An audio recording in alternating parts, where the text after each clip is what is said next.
Hello guys, ఎలా ఉన్నారు అందరూ? నేనైతే చాలా బాగున్నాను. ఇది చూడండి, మనీ ప్లాంట్ మా ఇంట్లో ఉంది కదా అది. ఇంకా ఇది తమలపాకు జ్యూస్ అయితే మేము రోజు తాగుతాం. తమలపాకు, తిప్పతీగాకు, ఇంకా జామాకు అవి వేసుకొని జ్యూస్ తాగుతాము. బాగుంది కదా తమలపాకు. ఇంకా మొలుస్తుంది, ఇంకా పెద్దగా అవుతుందేమో, మరి చూద్దాం. ఇక్కడ కూడా ఉన్నాయి మధ్యలో. ఇది కూడా కిడ్నీకి సంబంధించిన ఆకు అనమాట. ఇది కనుక రోజు మనం తింటే మనకి కిడ్నీలో రాళ్ళు కానీ కిడ్నీ పెయిన్ కానీ ఏదైతే ఉందో అది తగ్గిపోతుంది.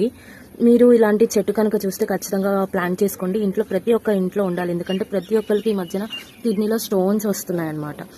ఇదేమో మిరపకాయలు, ఎంత సన్నగా భలే ఉన్నాయి కదా ఇవి. మేమైతే ఈ మిరపకాయల చెట్టు వేసుకున్నాము. అవి మొలిచాయి, చాలా పూలు కూడా ఉన్నాయి, చాలా కాయలు వస్తాయి. ఇదిగోండి టమాటా ఎండిపోయింది. టమాటానా వంకాయో తెలియదు నాకు, ఎండిపోయింది కదా. మీ ఇంట్లో ఎలాంటి చెట్లు ఉన్నాయి, ఏమేమి ఉన్నాయో కామెంట్ చేసేయండి.